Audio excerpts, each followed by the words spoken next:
Welcome to my channel Abhishek and Vivek classes. चलिए आज हम लोग समझने वाले हैं ब्लड क्लॉटिंग कैसे होती है। हम लोग पढ़ रहे थे सर्कुलेटरी सिस्टम के बारे में। सबसे पहले हमने देखा धमनी और सिरा में क्या अंतर होता है, फिर हम समझे हार्ट की वर्किंग कैसे कैसे होती है, फिर हमने ब्लड पढ़ा। ब्लड में हमने पढ़ा ब्लड में क्या क्या पाया जाता है, ब्लड का पीएच कितना होता है, WBC, RBC, प्लेटलेट्स, प्लाज्मा क्या होता है, दुनिया भर की चीज़ें। अब हम लोग समझते हैं ब्लड क्लॉटिंग क्या होती है। तो सबसे पहले ब्लड का थक्का, रक्त का थक्का बना क्लॉटिंग होती क्या समझिए।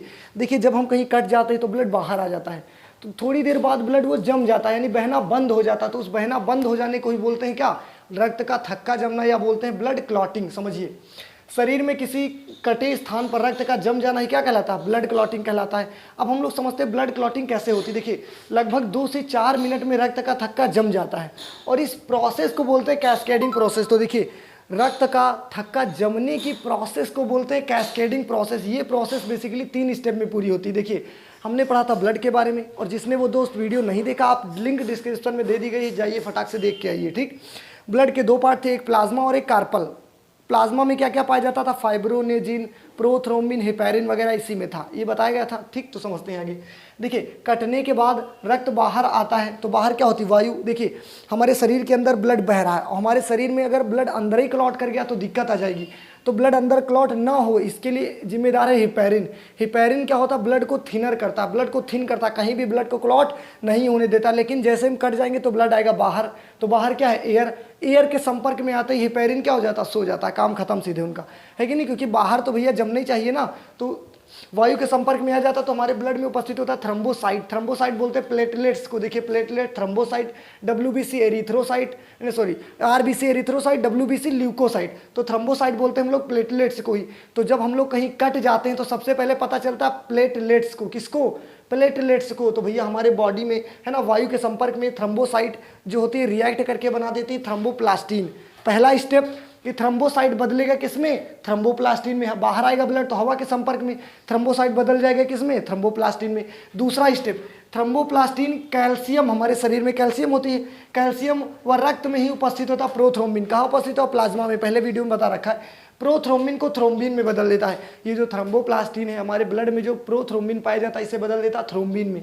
काहे में, थ्रोम्बिन के पास भी वो क्षमता नहीं है कि सीधे जाकर ब्लड को क्या कर दे, क्लॉट कर दे। अब ये जगाएगा सीधे किसको, फाइब्रोनेजिन को। देखो थ्रोम्बिन ब्लड में उपस्थित फाइब्रोनेजिन से क्रिया करके बना देता है फाइब्रिन, और फाइब्रिन होता है जाली नुमा, है ना, जाली की नुमा, जहां पर कट जाता है ये जाकर वहीं चिपक जाता है ऐसे। अब उधर से RBC आ रही कड़काओं की तरह बहते बहते बहते बहते, अब वो उसमें फंसती चली जाएंगी जाली में, और रक्त क्या होगा, क्लॉट हो जाएगा। ठीक, जिसमें RBC आकर फंस जाती है और रक्त का थक्का जम जाता है, जिसे ही बोलते हैं ब्लड क्लॉटिंग। तो देखिए शॉर्टकट में समझिए, हमारी बॉडी में थ्रोम्बोसाइट है। थ्रोम्बोसाइट मैंने कट गए, पता किसको चला, प्लेटलेट्स को, उसी बोलते हैं थ्रोम्बोसाइट। थ्रोम्बोसाइट हवा से रिएक्ट किया, क्या बना दिया, थ्रोम्बोप्लास्टिन। लेकिन थ्रोम्बोप्लास्टिन भी ब्लड को क्लॉट नहीं करा सकता, कराएगा कौन, फाइब्रोनेजिन। लेकिन ये एकदम समझिए कुंभकर्ण होता, सोया रहता, कुछ इसको होता पता नहीं होता। अब इसको आएगा कौन, ये थ्रोम्बोप्लास्टिन कैल्शियम और प्रोथ्रोम्बिन जो पाया जाता है प्लाज्मा वाले पार्ट में, उससे रिएक्ट करके बनाता थ्रोम्बिन। थ्रोम्बिन के पास वो ताकत है कि जाकर क्या करे, फाइब्रोनेजिन को जगाए। देखिए जैसे मान लीजिए हम नॉर्मल इंसान है, अगर कोई राजा है तो क्या डायरेक्ट हम राजा से मिल सकते हैं, नहीं मिल सकते ना। तो जाएंगे पहले द्वारपाल से मिलेंगे, द्वारपाल आगे की खबर को पहुंचाएगा, फिर राजा तक बात जाएगी। तो माने सोचिए राजा है, फाइब्रोनेजिन यही जमाएगा।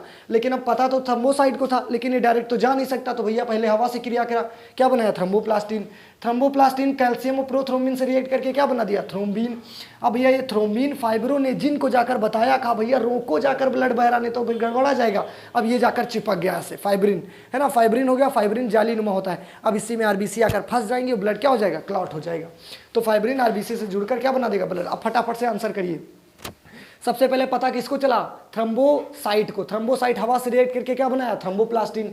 थ्रोम्बोप्लास्टिन कैल्शियम और प्रोथ्रोम्बिन से क्रिया करके क्या बनाया, थ्रोम्बिन। और थ्रोम्बिन सीधे जाकर फाइब्रोनेजिन से क्रिया करके बना दिया फाइब्रिन। वो जाली नुमा होता, फटाक से जम गया।